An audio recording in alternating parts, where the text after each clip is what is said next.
a little bit more than 10 seconds. Okay. All right. Welcome to the impact of cloud adoption on ITSM. This is the maturing ITSM track. So Rian Copeland and Greg Ben from the University of Michigan will be leading this session. Rian's the Assistant Director of ITS Service Support and owns the major incident process. She enjoys designing repeatable, durable processes and is an active member of the ITSM process owner team. And Greg is the process owner for service support. Greg's goal is to approach each day with a service-minded focus and level of enthusiasm that inspires himself and others to achieve continuous improvement in the work they do. And with that, I will turn it over to Rian and Greg. Yay. Thanks so much, Jody. And thanks to everyone for taking time out to come to this session today. We really appreciate it. Hopefully there will be something to learn for everyone. So as you can see from the agenda here, we're going to talk about kind of some of the different elements of ITSM and what we've learned here at University of Michigan along the way. So we'll just touch on those items. We'll start with a little background about U of M. I can see your preview on the screen, Greg. I don't know if you know that. Is that better? Yeah, beautiful. Okay. Thanks. So University of Michigan is pretty large. We have 19 schools and colleges, although here it says 19 plus. So maybe they made a new one that I don't know about, but lots of schools and colleges, degree programs, a ton of grad programs that really are up there in the rankings, and we're really proud of that. 63,000 students, 7,000 faculty, 15,000 staff, ton of money in research. We also have a hospital and a very large medical campus with a ton of research happening there. And across campus, about 2,700 IT staff. So really a very large and very dispersed group of folks here. Oh yes, we're in 3 campuses, Ann Arbor, Dearborn, and Flint. So across those 3. This is a little bit of just specific to ITS where Greg and I work. So we are the main IT provider on campus. We really have centralized a lot of services over the past 8 or 9 years. I would say we started a big initiative, the Next Gen program, I think it was 9 years ago, to consolidate services that really had spun up individually and organically by units across campus. And so as part of that consolidation, we grew into a lot of cloud services. So Google is a great example of that. We had many teams across campus supporting their own email systems, and we really consolidated everyone on Google, and that had a lot of pluses, but also introduced some new variables there. About 2,000 tickets on any given day, and around 200 offerings in our service catalog, which we just recently redid. We moved ITSM tools May 12th of 2020. So we're about to celebrate our 1-year anniversary. You can see here that one of our cloud vendors is Team Dynamics. So that's the tool we're using right now to manage all of our tickets. And so in that move, we evaluated our entire service catalog and kind of refreshed that. And so that is the consolidated, updated, and managed catalog with still over 200 services there. So quite a lot going on here. All right. I think first, yeah, we're going to talk about service catalog. So one thing that I should say for some perspective here is that I am fairly new to this position. I began as interim in July of 2019, and then officially in January 1 of 2020. So I don't have a lot of perspective of what it was like to manage a service catalog pre-cloud. This is what I know, but definitely it has accelerated the cycle. From what I understand, things happen a lot more quickly. And part of that is because it's easier to spin up a service, right? We've had folks who buy a piece of software on their personal credit card, and then we have a service. And so that is just really kind of managing those and understanding all of the different ways that services can be invented or come to the fore. Like I mistakenly, naively thought that every service would initiate with a ITS project, and a project manager would come to me and say, we have a new service. Well, that's just another example of how services emerge that I learned about is that there might be a internal tool that ITS is using, and we talk to a customer and they have a similar need, and we start allowing them to use that tool formally becoming a service. So there's just lots of ways that things creep in. And because cloud services are so easy to start with, to use, sometimes you don't even need a credit card, right? They're just free. And so staying on top of that is it's a lot of work. And not just new services that emerge, right? But also making sure that we retire services in a timely manner and keep that number as close to 200 as we can. This year in 2020, we just did a look back, and we launched 15 new services, and we only retired 3. Oh, I'm sorry. I will turn off my video. I just saw chat that my mic is bad. Maybe I can try. Yeah, it's just kind of going in and out. I think it's pretty stable for the most part, but yeah. All right, is that any better? Yeah, I'll take it over here and give you a chance to get a break. So yeah, I wanted to talk a little bit about the impacts on the incident process from a cloud. So we have less control when our vendor changes and when things are impacted. If you think of in terms of cloud hosted services like Google that make changes nonstop, sometimes multiple times in a day, those tend to lead to incidents or things that behavior isn't happening the way people may expect. So our goal really in this is to be transparent. And so one of the things we've done to be quick and responsive is we've integrated our Slack channel to pull the various cloud hosted services that we have and just post updates when they post an update to their service. So rather than getting in the middle of that, we just pass that right along to our customer. And each vendor has different hosting configurations. So when we look in terms of redundancy, we want to make sure that our organization's service agreement matches what is out there for the customer.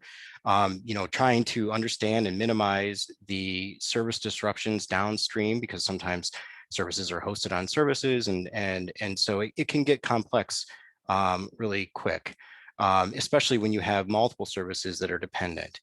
So one of the things that we also have found too is within service restoration and the vendor recovery time. So a vendor might have something that's a small blip that occurs, and it means nothing, but then sometimes it also, when we find out a day later that it actually does have impact on our end. And so maybe we need to do something to respond to an incident. So, how does the local service recovery time compare to, say, a hosted incident?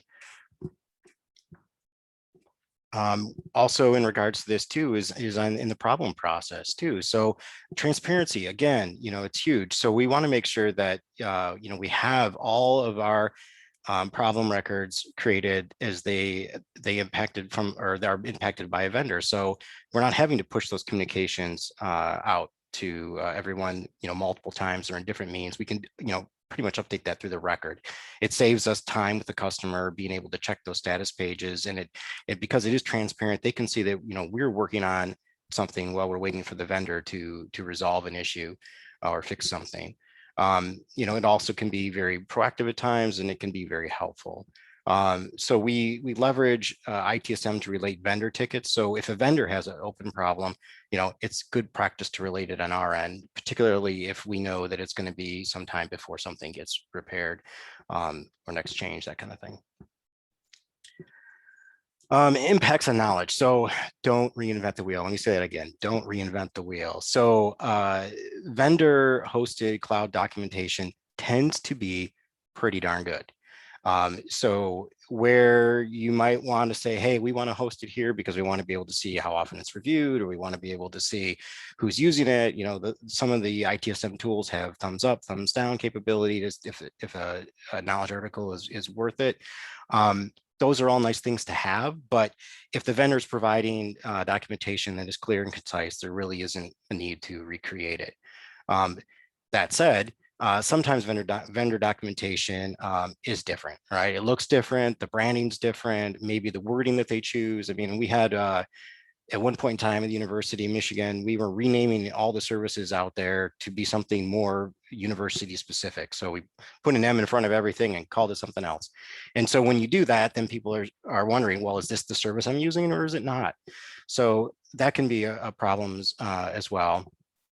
So pointing or rehosting vendor KBAs to run the risk of upstream changes. So if you're not hosting it, the vendor can make those changes, and that may impact, impacts a documentation on your end, or things that you may have linked to documentation or other things like that. So be mindful of what you are hosting or what you are pointing others to. And then also vendor hosted documentation is protected under credentials. So we see this in some cases for some of the vendors that have documentation that's specific to administrators, or documentation that is meant for maybe a subset of people or a different role, and just making sure that somebody's not going to land on some documentation that might not be helpful or confusing, or not be able to get to it at all. So just be mindful that if it isn't available, then go down the road of recreating the documentation. And just the same as non-SaaS or cloud hosted documentation, make best judgment when to create those knowledge articles. I find that a lot of times if you make it and nobody uses it, then you wasted your time. Typically we look for some people to ask these questions once or maybe twice before we create a knowledge article. Impacts and change and release. So depending on the engineered redundancy, you run the risk of the cloud hosted services hosting on cloud hosted services. So Azure, Google, and AWS are all very popular, and many of the cloud services that are out there, want to use those services as well. So what happens is one of those services go out, and you may have multiple of your dependent services within those services, and it just cascades. So being very mindful of what service you pick for what type of solution is important. So vendor maintenance windows and internal maintenance windows, this is fun. So everybody wants to operate their maintenance on late hours on a Saturday or a Sunday.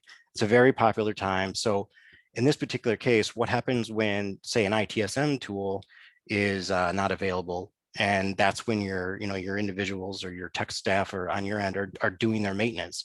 So they don't have access to look at their tickets. They don't have access to update their change records for the release.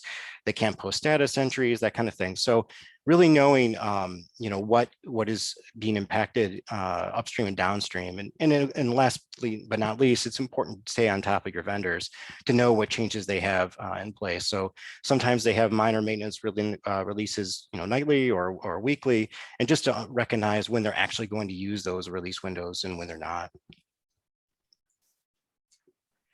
Rian, you want to talk about major incident? Yeah, hopefully this is a little better sound quality. Sounds good. Okay, great. So yes, I am a lucky owner of the major incident process. Within ITS here, we've named an owner for each of the processes. So this one is mine. And what we say about major incidents is it's not just about restoring the service, but it's also really about managing our reputation as a service provider, right? We want our customers to know that they can rely on us. And so that the services should be up and available, and we need to be transparent when they're not. Whether we run the tech behind those services or not, the customer doesn't know that, and they shouldn't need to know that, and it shouldn't impact how we manage that. And so for a while, we actually did have like a completely separate process for if it was a cloud vendor that went down and we had a major incident. And we've since modified that, and now we actually have sort of two flavors of major incident. One is a full-blown major incident where we call it an all hands, and we ask for all service owners and managers to call in, and really we focus first on service restoration and then on communicating. And then we have this new kind of major incident called a limited major incident, where we know who we need to invite. And so many times if a cloud vendor goes down, we'll call a limited incident because we don't need to You don't need to focus on restoration. We don't have anything to do related to restoration, but we do need to tell the customers that it's happening. So we will stay on top of that vendor status page and make sure that we post to our status page and let folks know that we know what's going on. So that's major incident. And then next is communications and those status pages. So vendor updates may provide less specific information. They might not really talk about how a customer is experiencing it, on our campus. So we try to reword those so that it is real customer friendly. Sometimes if they don't give us a insight into restoration, that can make it challenging. But we do really just try to make sure that we are as transparent as possible. Let's see, and that to the point I made earlier, our customers still hold us responsible. So we can also push notifications from our status page. This is something that we are right now. We can push notifications, and we also will send emails or put pop-ups on frequently used apps to let folks know that we're having an issue. All right, and then wrap up. Greg, what do you got here? Well, so I think one of the things we want to talk about is just because you're shifting to the cloud doesn't mean you have to shift out of service management. Since somebody else is, responsible for the service or hosting the service, you're still responsible for the service and being able to work with your customers, your practice with your peers and getting feedback. We do routine engagement with our cloud vendors. We meet regularly to talk about their direction, their strategy, products and enhancements, things like that to kind of help drive, the 360-degree continuous improvement. So it's really communication, and it's really about, just being transparent on our end with the vendor, letting them know things we've heard back from our customers, and letting the customers that we support know what the vendor deals with as well. So very important, even though it's cloud hosted. So with that, and trying to be under time, I think we have 3 minutes if anybody has any questions. Great, on the time. All right, there was one question from Michael about, are the 200 plus services in the service catalog just business facing services, or are they everything? And how do you split those out? You're on mute, Regan. I know, man. I wouldn't be a day if I didn't try to talk on mute. 200 is our customer facing. Our real number is closer to 300. So 200 is customer facing, and then there's about another 100 tools that we don't display to our customers, or just what we use internally, but we still track them in our catalog because we make changes against them and that kind of stuff. Great question. And what would be the maybe the biggest kind of lesson learned? If you want people to take away one thing about this transition, what would you suggest? I think it's that just because you're not running the tech doesn't mean that your customer doesn't think you're responsible for that tech. And so you just need to be as open and transparent with them as if in the same way as if you did run the tech, right? Give them as much info as you have, share and be open. Yeah, that's what I would say. Don't say, oh, it's not me, it's Google, I have nothing to do with this, because that's just going to alienate everyone. Right. And when people say, they like to say there's nothing we can do, it's cloud hosted. Well, you can communicate about it. You can talk about what happened. You can let them know that after there's an issue, what you're doing to resolve it, that kind of thing. Excellent. Well, thank you both very much for your presentation today. We really appreciate it. And I think you're kind of on the cutting edge of this. So it's great for the rest of us to see where we're probably all going in the next few years if we're not there yet. And I believe next in this track will be billing success without the spreadsheets, the rise of automation. So we'll see you all again in a few minutes.